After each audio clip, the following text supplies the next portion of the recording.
हाँ, तो बेटा थोड़ा मिस्टेक हो गया, तो अपन थोड़ा आगे पीछे हो गए थे। तो अभी अपन पढ़ रहे थे बेटा ये जो कौन कौन से तो कच्ची सामग्री चाहिए, याद हो गई बेटा आपको? जब पादप अपना भोजन बनाएगा तो उसको कौन कौन सी कच्ची सामग्री चाहिए? ये 4 चीजें इनको चाहिए, ठीक है। एक तो चाहिए सूर्य का प्रकाश, और क्या चाहिए बेटा? क्लोरोफिल, और क्या चाहिए बेटा?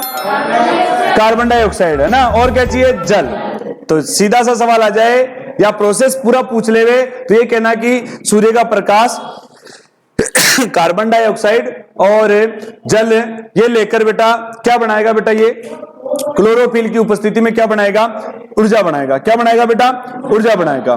कैसे बनाएगा? तो ये आपकी प्रोसेस आपको यहां पर मैंने बताई थी कि सबसे पहले क्या करेगा बेटा? ये क्लोरोफिल को क्या करेगा बेटा? द्वारा प्रकाश को अवशोषित करेगा, उस प्रकाश ऊर्जा को रासायनिक ऊर्जा में बदल देगा, और वो जो ऊर्जा उसके पास में आई उसको किसमें काम में लेगा बेटा? जल के अणुओं को तोड़ने में। जल के अणु तोड़ के क्या बनाएंगे? हाइड्रोजन और ऑक्सीजन वो अलग अलग कर देगा। और फिर क्या करेगा बेटा? वो कार्बन डाइऑक्साइड से, वो उसने जो कार्बन डाइऑक्साइड लिया ना उससे, और इन्होंने जो जल को तोड़ा उससे मिलकर, देखो यहां पे देखना, एक तो है बेटा CO2, क्या बेटा? और एक उसने क्या तोड़ दिया बेटा? H ले लिया ना उसने, H2O से क्या तोड़ दिया? H, और एक तोड़ दिया H। ये सभी मिलकर बेटा क्या बना देंगे? देखो क्या बनाएंगे? C6H12O6। और ये क्या है बेटा? ये क्या है? ग्लूकोज है। क्या है ये? ग्लूकोज। इसका निर्माण ये कर लेंगे और ये एनर्जी है बेटा। बोलो बात समझ में आ गई क्या? ये प्रोसेस समझ में आ गया क्या? पादप अपना भोजन कैसे बनाते समझ में आ गया क्या? बहुत क्रिटिकल चीज है, आपको बहुत जल्दी समझ में आ गया बेटा। ये आ गया? बहुत क्रिटिकल है लेकिन आपको जल्दी समझ में आएगी क्योंकि तुम होशियार हो, है ना बेटा? हाँ, अब मेन बात ये आ रही है कि आप जैसे पूछ लेता है कि उदय क्योंकि सर ये जो कार्बन डाइऑक्साइड लेते कैसे लेते हैं? कि हम तो सर ऑक्सीजन लेते तो हमारे तो नाक है। क्या है? नाक है ना। पादप कैसे लेते हैं? तो बेटा उसका जवाब ये रहा, सुनो दे बेटा। क्या लिखा हुआ है यहाँ पर हेडिंग में? रंध्र। क्या लिखा हुआ बेटा? रंध्र क्या होते हैं बताऊं? रंध्र का मतलब होता है बेटा छेद। क्या होते हैं बेटा? अच्छा, इन छेदों से क्या होता है और ये छेद कहां होते हैं? देखो, आपने पादप की पत्ती देखी बेटा? पत्ती देखी, ऊपर की तरफ चिकना चिकना रहता है, और लेकिन उसको पलटोगे तो ऊपर नीचे खुरदरा खुरदरा रहता है, और उसको गौर करके देखोगे तो उसमें छोटे छोटे छोटे छोटे रोम यानी छोटे छोटे बाल दिखेंगे, और जैसे आपके बाल है ना बॉडी पे वैसे बाल होते हैं, उनमें छोटे छोटे छेद होते हैं, उन्हें कहते हैं रंध्र। क्या कहते हैं बेटा? देखो बेटा, अब ये मैं नहीं कह रहा हूं, आपकी किताब क्या कह रही, देखो आपके नोट्स क्या कह रहे हैं, दिख रहा है सभी को? चलो क्या कह रहे हैं बेटा नोट्स?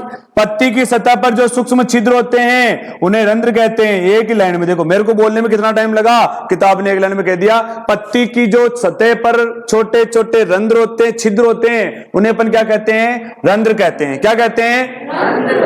आपको मैं पूछूं बेटा, पादप के नाक किसे कहते हैं? रंध्र को। समझ गए ना? पादप कहां से श्वास लेते हैं और कहां से छोड़ते वापस अपशिष्ट कार्बन डाइऑक्साइड, या रात को कार्बन डाइऑक्साइड छोड़ते हैं और दिन में ऑक्सीजन छोड़ते हैं, तो कहां से तो लेते हैं, कहां से छोड़ते हैं? रंध्रों से। कहां से लेते हैं, कहां से छोड़ते हैं? और आप और नाक से लेते और छोड़ते कहां से हो? नाक से छोड़ते, और मुंह से भी कभी कभी छोड़ देते हैं, ठीक है? और भी छोड़ते हो? चलो आ जाओ आगे। पिक्चर देखी आपने? कौन सी? हाँ, पुष्पा ही देखोगे तुम तो।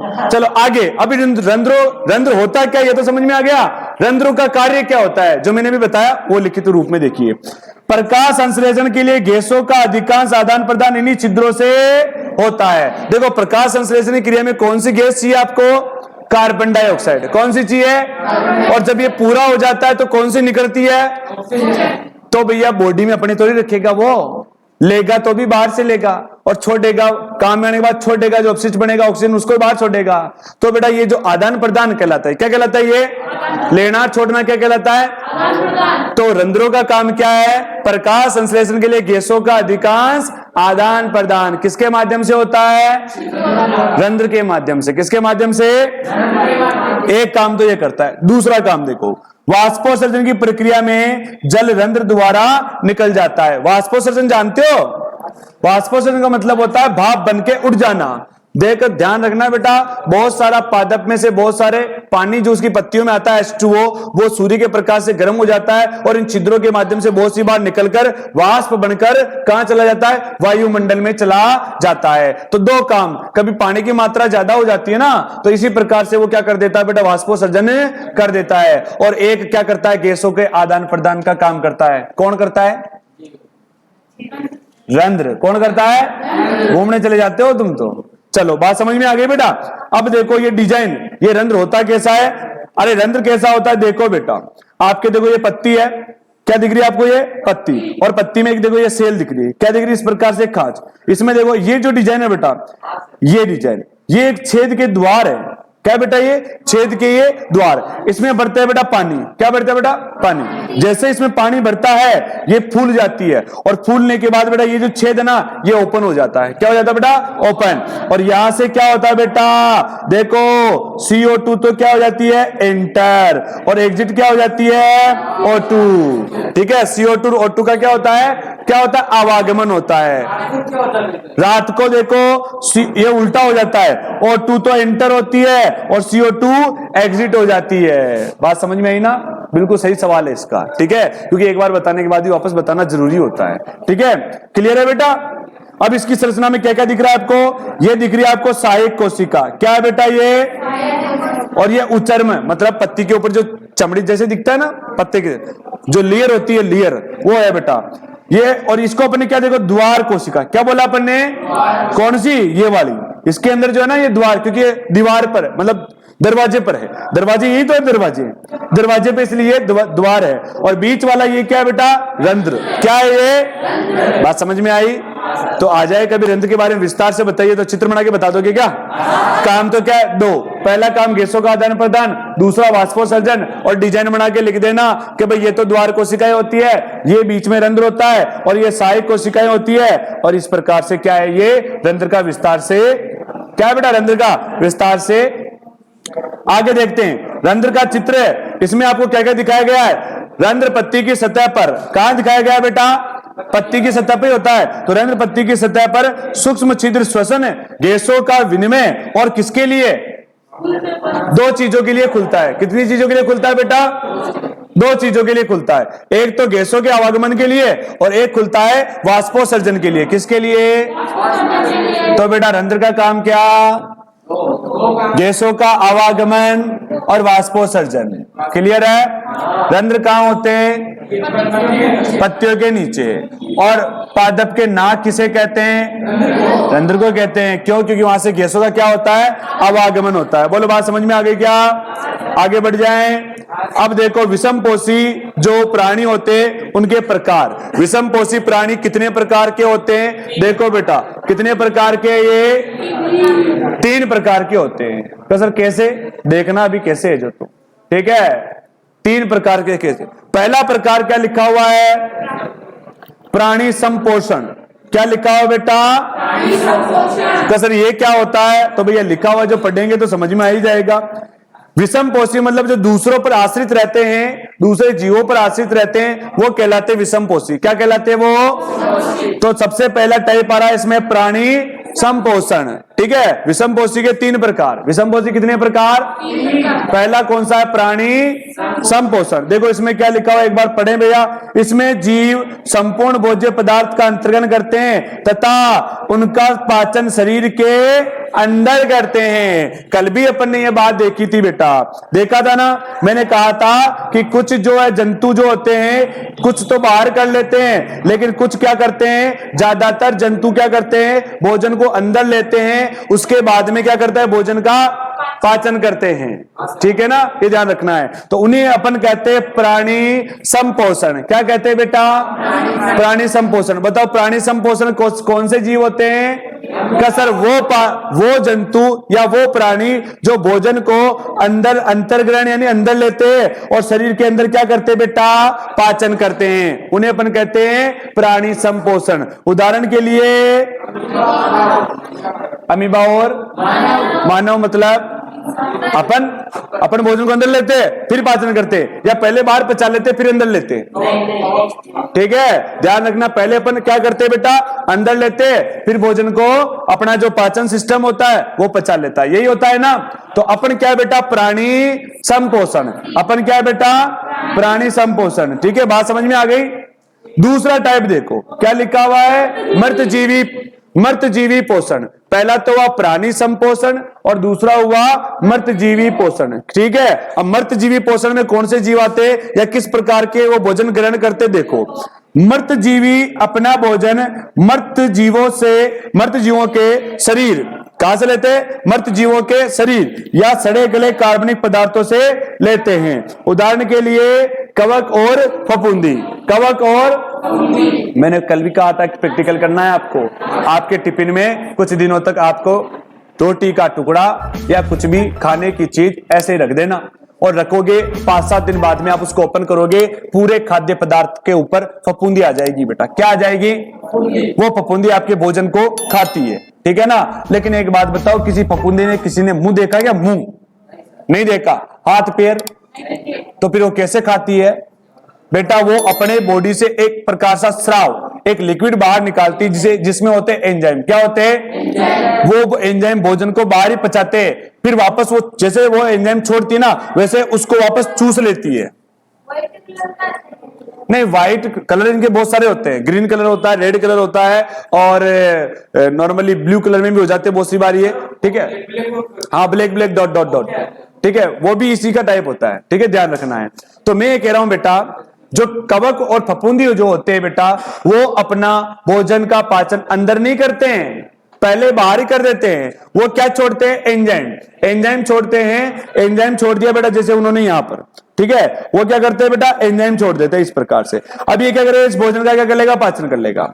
पाचन हो गया, जैसे उन्हें छोटा एंजाइम वैसे उस वापस उसका जो जूस बन जाता है, लिक्विड बन जाता है, उसको वापस चूस लेते हैं। और वो जब चूसते हैं उस उनके जो लिक्विड होता है उसके अंदर भोजन के छोटे छोटे कण अंदर चले जाते हैं और फिर वो डकार लेते हैं। क्या कर लेते बेटा, डकार लेते हैं। क्या उनके मुंह ही नहीं, क्या डकार लेंगे वो। ठीक है ना। तो बेटा 2 टाइप अपन ने समझ ली। कितनी टाइप समझ ली बेटा अपन ने, पहली टाइप में कौन आ रहे हैं, अपन आ रहे हैं जो भोजन अंदर लेने के बाद भोजन का पाचन करते हैं।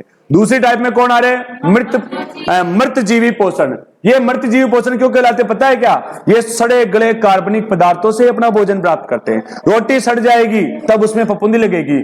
आप रुपए रोटी बना के टिफिन में रखते हो, क्या शाम को फफूंदी लगती है क्या, क्यों नहीं लगी भैया, वो सड़ा नहीं है। नॉर्मली नहीं लगती एक दिन में तो, ठीक है, एक दिन में तो नहीं लगेगी क्योंकि वो सड़ा नहीं है। जब वो सड़ेगा ना तभी लगेगी, क्योंकि कवक और फफूंदी बेटा सड़े गले कार्बनिक पदार्थों को ही ग्रहण करते हैं। बोलो बात समझ में। अचार भी सड़ा हुआ ही होता है, ऊपर रहते, देखो ऊपर रहता है ना, धीरे धीरे उसमें फफूंदी जमने लग जाती है। नहीं लगती नॉर्मली, हाँ 24 घंटे बाद। ठीक है, तो ये बात इसमें ये है बेटा कि इसको मृत जीवी क्या क्यों कहते हैं बेटा इनको, क्योंकि ये मरे हुए सड़े गले कार्बनिक पदार्थों से अपना भोजन ग्रहण करते हैं और उस भोजन का पाचन भी कहां करते हैं, बॉडी से बाहर ही करते हैं। फिर क्या करते हैं, अवशोषण। ये लिखित रूप से मांगूंगा पूरा प्रकार, ठीक है, मैं सवाल दूंगा और आपको लिखना पड़ेगा अपने मन से, ठीक है, कि क्या है। अभी पूरा जितना लेसन पढ़ा रहा हूं पूरा आपको वापस लिखित रूप से मेरे को डालना है। समझ में आई ना बात। सवाल मैं डालूंगा, आपको व्हाट्सएप पे डालूंगा सवाल, और जवाब आपको लिखित रूप से मेरे को देना है लिखकर।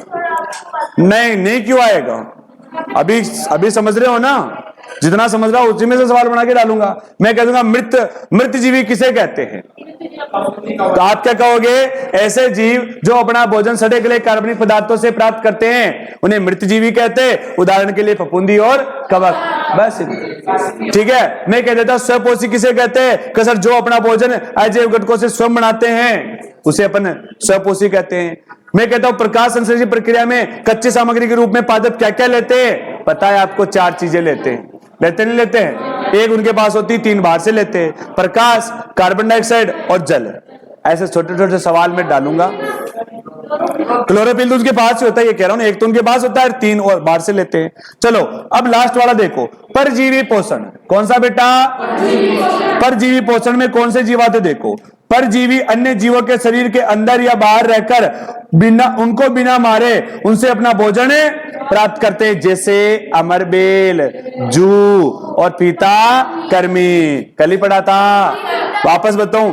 पीता कर्मी अभी बता रहा हूं, कल भी बताया था, अभी वापस बता रहा हूं। ठीक है, मशरूम इसमें आएगा, मृत जीवी में आएगा मशरूम।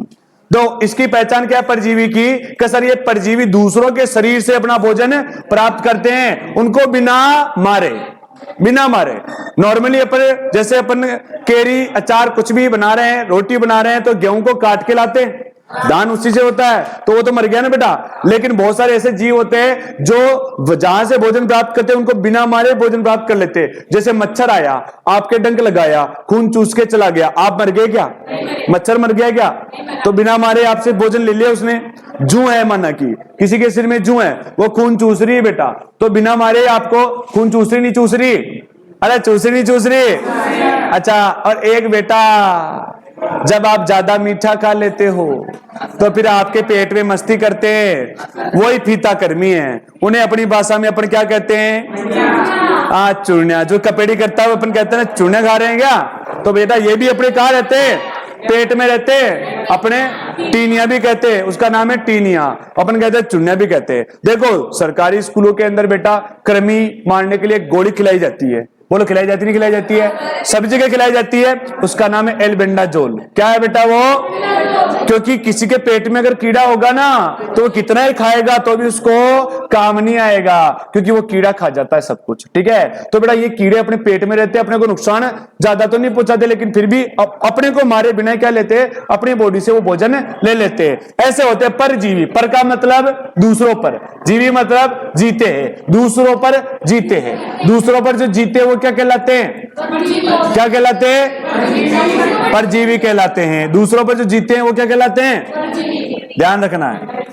पैदा ये सूक्ष्म जीव है बेटा, जैसे बच्चे पैदा होते हैं सभी के वैसे होते हैं, अपने इनके मतलब अंडे, इनके लार्वा होते हैं, उन्हीं से ये पैदा होते हैं। ठीक है, ध्यान रखना है। अब ये समझ में आ गया। अमरबेल, अमरबेल जानते हो? एक प्रकार का पादप है जिसके पास धागेनुमा संरचना में रहता है, जिसके पास हरित लवक नहीं होता है। आप उस धागेनुमा संरचना जिस पादप पे डाल दोगे वो उसी पादप से पोषण लेने लग जाएगा और वो खुद उसकी संख्या में वृद्धि कर लेगा। आपके स्कूल में बहुत सारे पौधों पे है कि नहीं है? है ना? है ना? देखिए अमरबेल, क्या उसकी जड़ है?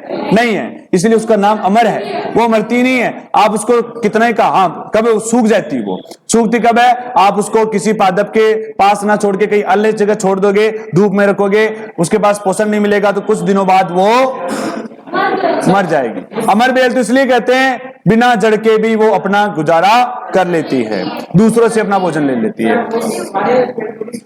हाँ, सभी से कर लेती है। बोलो बात समझ में आ गई क्या?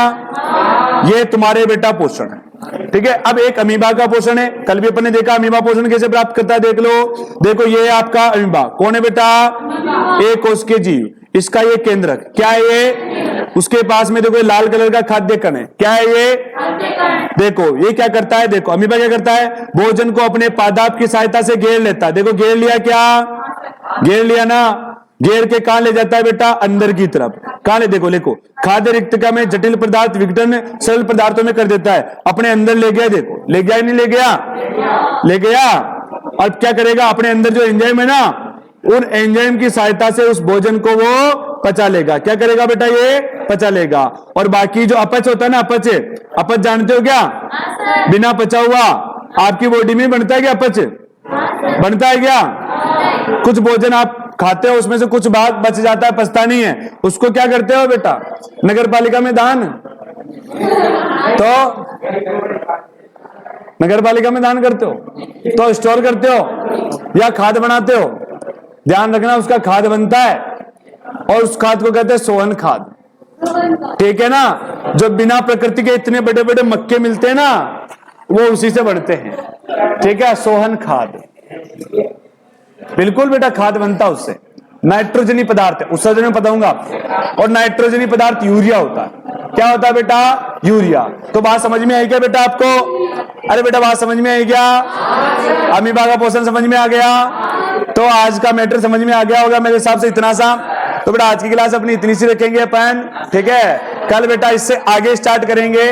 ये नोट्स आपको बेटा पीडीएफ के रूप में आपके फोन पे मिल जाएंगे। ये वीडियो भी आपको मिल जाएगी ग्रुप में। इस वीडियो को और एक बार अच्छे से देखना, अपने सभी दोस्तों के साथ शेयर कर देना, क्योंकि जो यहाँ पे नहीं आ पा रहे बेटा उनको भी ये लाभ मिल जाए, उनको भी अपनी क्या मिल जाए बेटा, आकाशवाणी सुन ले वो भी, ताकि उनका भी उद्धार हो जाए। ठीक है बेटा, वीडियो को लाइक शेयर और 1000 लाइक चाहिए, कितने, और ये उदय अकेला करवाएगा। ठीक है बेटा, धन्यवाद। 1000 से कम आ गए तो कल देख लेना फिर।